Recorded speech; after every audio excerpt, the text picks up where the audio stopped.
Good morning. So today we're going to look at measures of central tendencies, which I know that you've probably seen this before. We've talked about it before in Algebra 1. So a measure of central tendency describes the center or the middle of data values.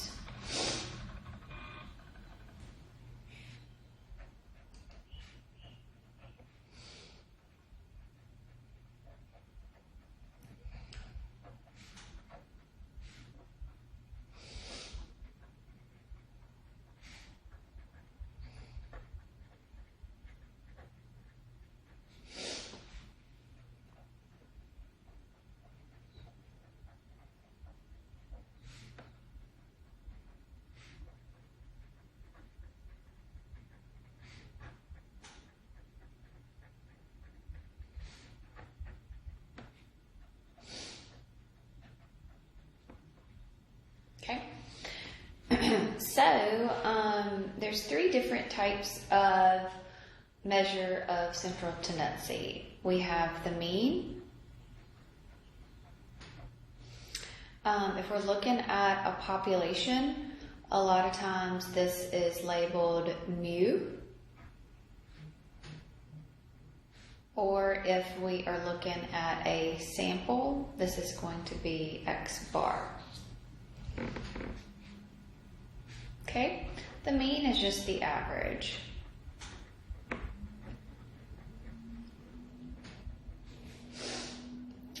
The median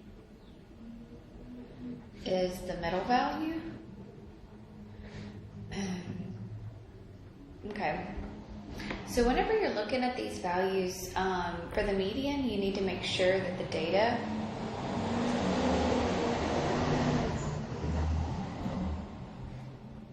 is in order.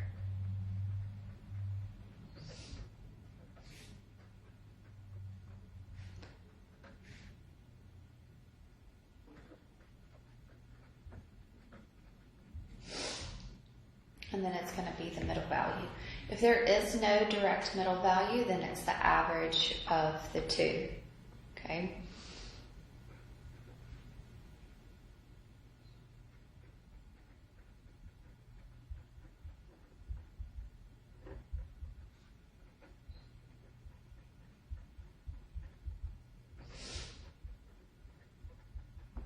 Okay, if there is no direct middle value.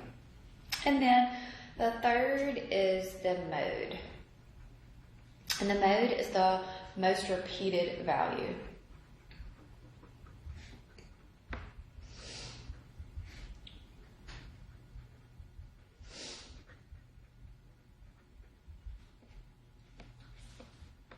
Okay, so let's look at this example. We have our data values 21, 10, 27, 24, 15, 7, 19, 24, 31, 15, 11, and 24. And I want you to find three measures of central tendencies here. So I want you to find the mean, the median, and the mode.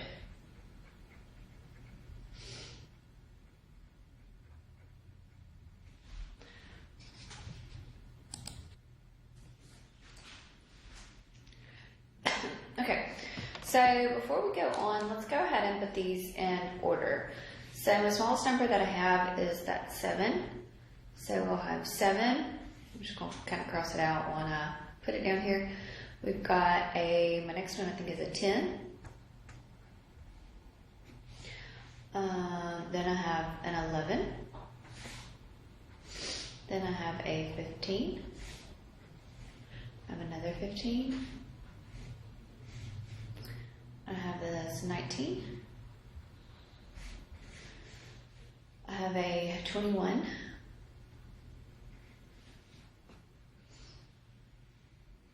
I have this 24.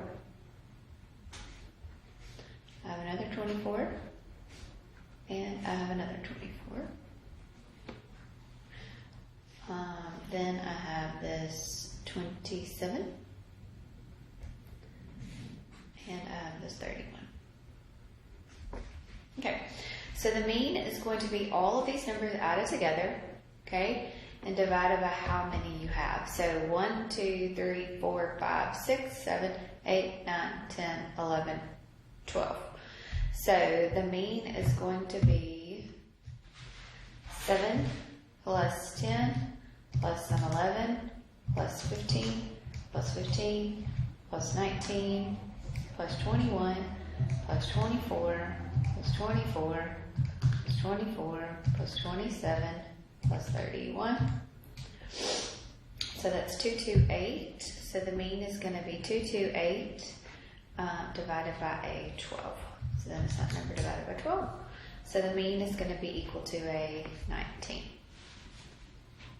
Okay, so the median is going to be the middle number. So there are 12 numbers. So 1, 2, 3, 4, 5, 6, 7, 8, 9, 10, 11, 12. So there is no middle number. So 1, 2, 3, 4, 5, 6. 1, 2, 3, 4, 5, 6. So the middle number is going to fall in between those two. I want to have 6 over here and 6 over here. So there is no middle number. So we'll say 19 plus a 21, and we'll divide it by 2, which is going to be what? 20, right? Because it's a direct middle number. All right, and the mode, there could be multiple modes, but the number that repeats the most is going to be a 24. Okay? All right. So, the measure of variation is the most used and most useful numbers that we look at.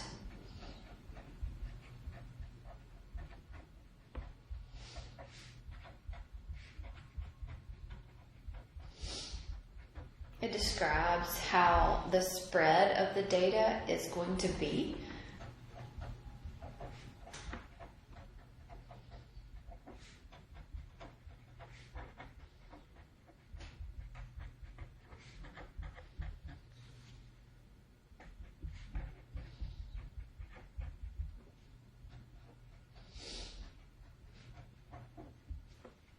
Okay, so the first one is the mean absolute deviation.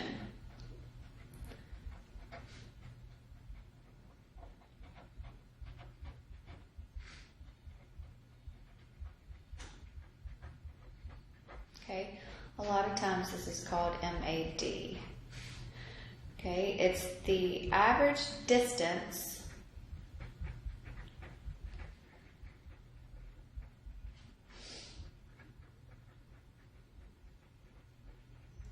of each data value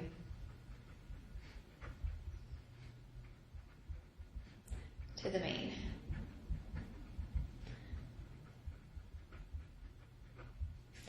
Okay, so how you would calculate this is sigma. That sigma just means the summation. Okay, so that sigma there just means the sum of each data value minus your mean. So sum means to add. So every data value subtracted from your mean, then take the absolute value of it, keep adding all your data values, the distances there, and then dividing it by how many you have. So n equals the number of data values.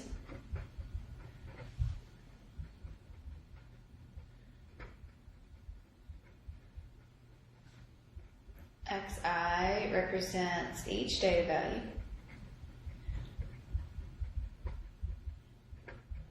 And then, of course, that little mu there represents your mean. Okay, so let's do an example of calculating your mean absolute deviation. So if I had 85, 74, 88, 80, 92, and 60. These are my data values here. And I wanted to find MAD. Okay, so to find MAD, I'm going to use this formula here. So what do I need to know to be able to calculate my MAD? Is my mean. So I need to calculate my mean first before I do anything. So 85 plus 74 plus 88 plus 80 plus 92 plus 60. And then I have how many? 1, 2, 3, 4, 5, 6. So my mean is going to be 79.83. Okay? So now I'm going to take each data value. So what that means, I'm going to take the absolute value of it. So all that means is that my difference has to be positive. So I'm going to say 85 minus the mean, absolute value, plus 74, the absolute value is 74 minus the mean, plus 88 minus 79.83, take the absolute value of that, plus 80 minus 79.83, absolute value. I will fit all these, plus 92 minus 79.83, absolute value, plus absolute value of 60 minus 79.83. Once you do that, then you're going to divide all of this by your total number. So 1, 2, 3, 4, 5, 6. So divide this by 6. So 85 minus 79.83. So that is a 5.17. 74 minus 79.83. So that is a 5.83. And we're taking the absolute value, so that means that it's going to be a positive there, 79.83. So an 8.17 plus 80 minus 79.83, absolute value there is 0.17. 92 minus 79.83, so that's a 12.17. 60 minus 79.83. It's a positive 19.83. Add all these values up, and then I'm going to divide by 6.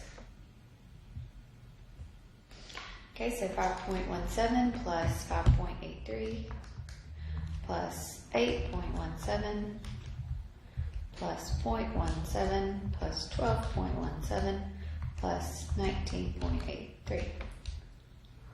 So it's 51.34 divided by 6. So it'll be 8.56.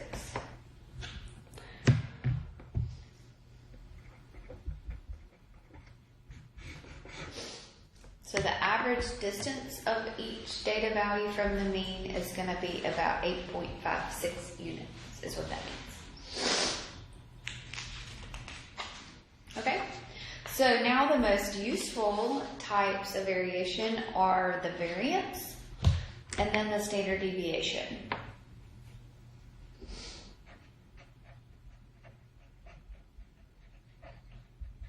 Okay, and so this one has that's a sigma squared. It's the average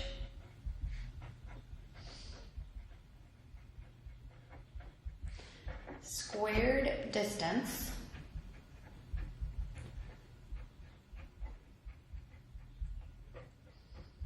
of each value to the mean.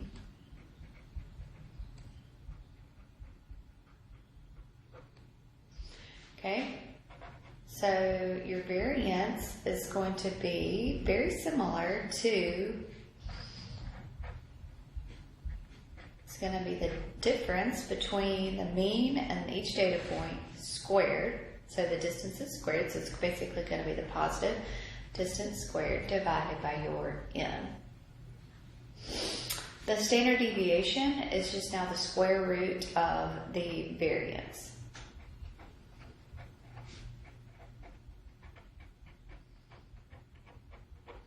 So we label that sigma. It's the square root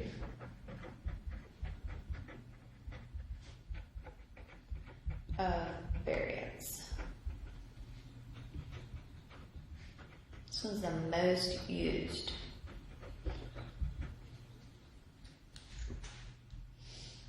Okay, so the standard deviation is just going to be the square root of the variance there.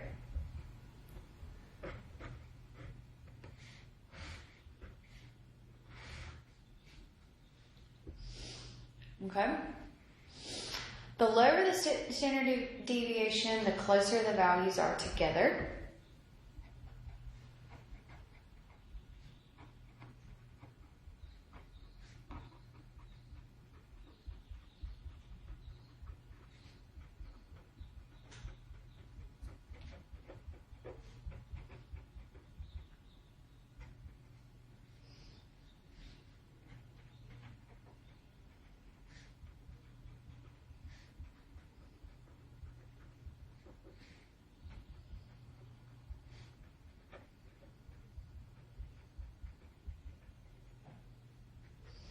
The higher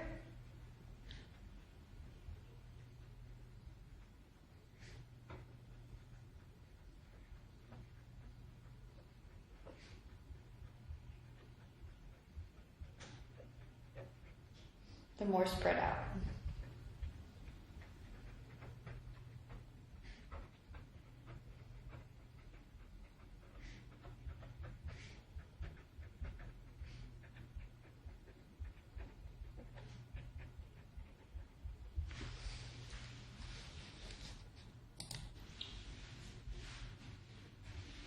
Okay, so let's look at an example of this. If I have these data values 85, 88, 91, 96, and 100. Okay, so to be able to calculate the variance, I want to find the variance and I want to find the standard deviation. Okay, so the first thing I need to do is to find the mean of the values. Right?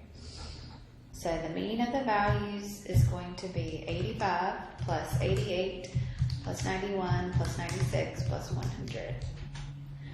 Divided by 1, 2, 3, 4, 5. Divided by 5. So this is my mean is going to be equal to a 92. Okay? So the variance is just going to be then 85 minus 92, all of that squared, plus 88 minus 92, all of that squared, plus 91 minus 92, all of that squared, plus 96 minus 92, all of that squared, plus 100 minus 92, all of that squared, and then we're going to divide this by 1, 2, 3, 4, 5, my data values. So 85 minus 92, so that's a negative 7. Negative 7 squared is a 49. So 88 minus 92 is a 4, or negative 4. Negative 4 squared is a 16. 91 minus the 92, all of that squared. 96 minus the 92, all of that squared. 100 minus 92, all of that squared.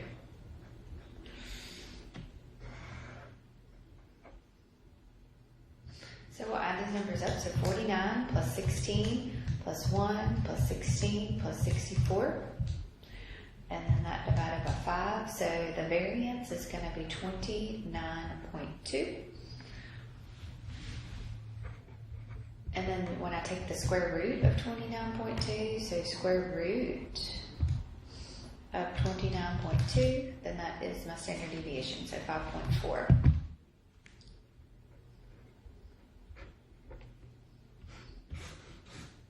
Okay, let me show you how to do this in your calculator so that you can see this. Okay, on your graphing calculator, if you go to this little stat button right here,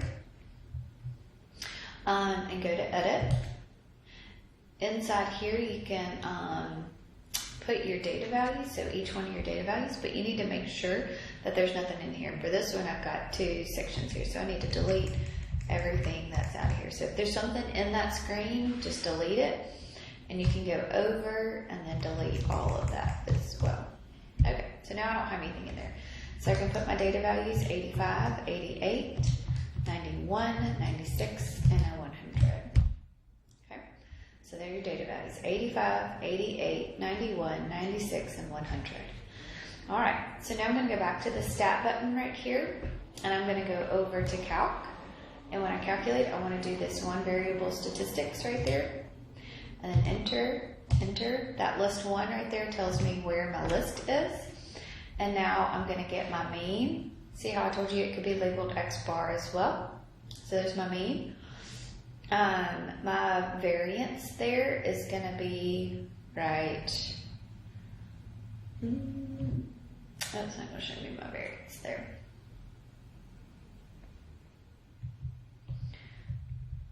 Yeah, it doesn't show you the variance.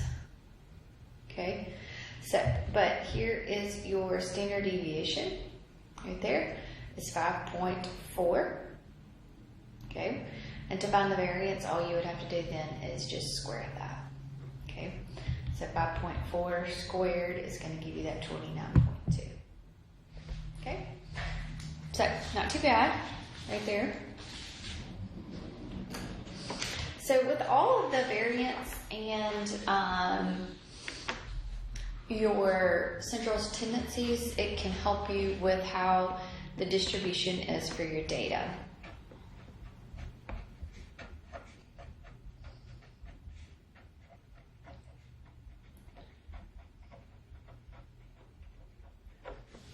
Okay, so the way the values are clustered.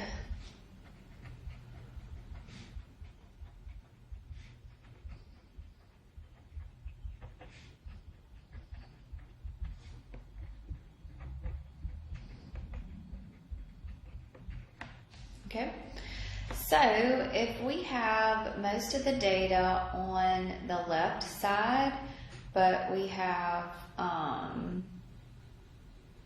stuff on the right, we say that this is positively skewed.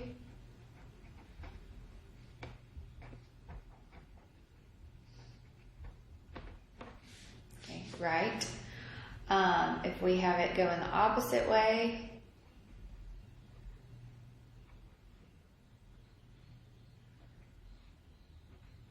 then this would be negatively skewed. So if the little tail is on the left side, so this is negatively skewed.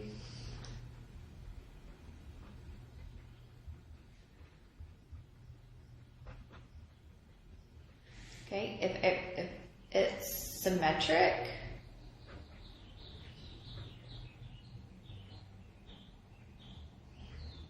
okay, so this is called normal. This is the one that we're going to talk about.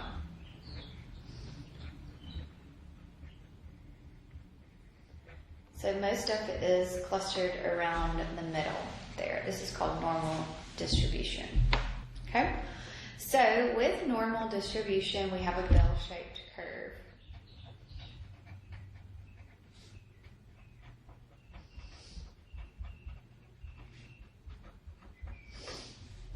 Okay? It's a bell-shaped curve.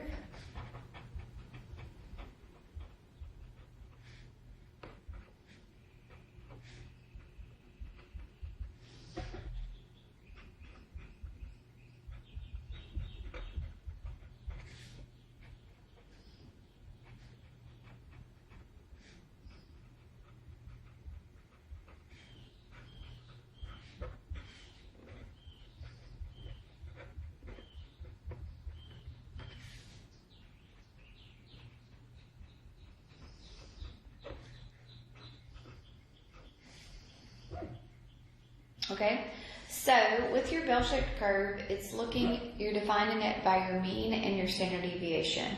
Okay, so the area under the curve represents the probability.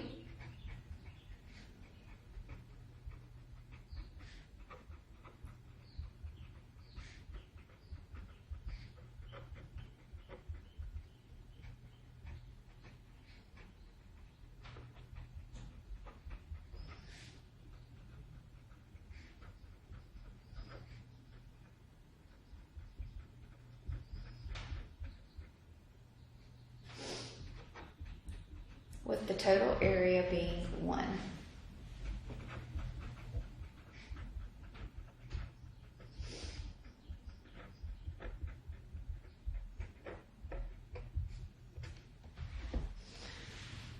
Okay, so with the normal distribution, we have a empirical rule that it will follow. Okay, so I'm going to do my best. I'm not very good at drawing a normal curve here. So what this means is that my mean is in the middle of my normal curve. So my average, my mean, most of my data is at the peak here. Okay, so I'm going to go about right here, and then this would be 1 standard deviation away, and over here would be 1 standard deviation away. Okay, put it in a different color here. And then over here we would have 2 standard deviations away, data values, and 2 standard deviations away are my data values there. I'm going to go back to this blue here. And then we've got our -3 standard deviations and a +3 standard deviations. So my empirical rule tells me that 68.2% of my data values lie 1 standard deviation away. So 68.2% of data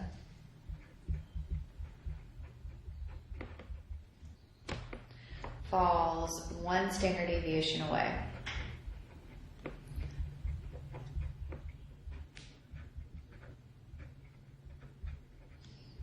Okay, so that means that my mean, remember, is in the middle. So 68.2 divided by 2.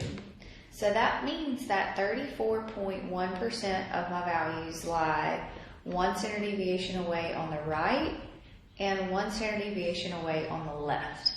So 1 standard deviation away means that 34.1% of my values lie there.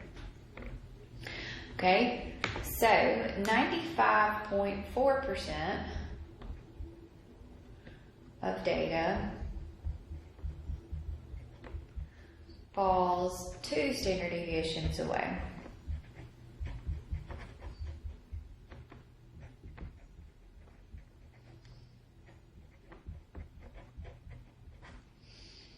Okay, so 95.4 divided by 2 is going to be 47.7. So this distance here, 2 standard deviations away to your mean there, is going to be 47.7. And 2 standard deviations away is going to be 47.7. But I've already got this 34.1. This represents 34.1% right here. And this represents 34.1%. So if I say 47.7 minus my 34.1, that's going to give me 13.6. So 13.6, this little piece right here is going to be 13.6.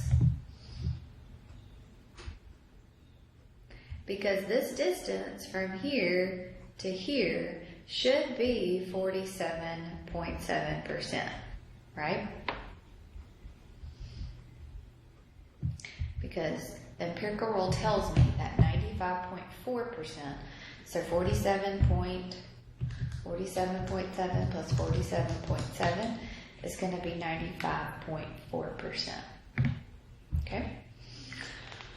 3 standard deviations away, then that's 99.8%. So 99.8% of data values fall 3 standard deviations away.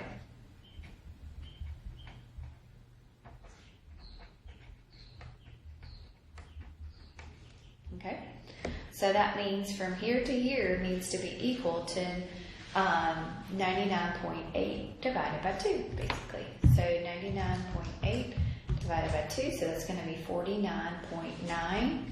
Okay, so what is this going to be? So this is going to be 2, so 49.9 minus 47.7, so it's going to be 2.2% right here in that little tail and 2.2%. Okay, so 34.1 plus 13.6 plus 2.2 should give you that 49.9. Okay, and 49.9 plus 49.9 is going to give you 99.8%. So the remaining here, right here, this is the area under the curve is equal to 1 or 100% right here. So this is equal to 1 or 100%. So if I've got the total, 99.8 minus your 100, right? So I'm going to have 0.2 on both of these tails. So 0.2 divided by, so that's going to be 0.1 right there. Is in that little tail. 0.1%. Okay, so that's the empirical rule. All right, so I want you to go ahead and start on your homework, and if you have any questions about anything, let me know. Y'all have a great day.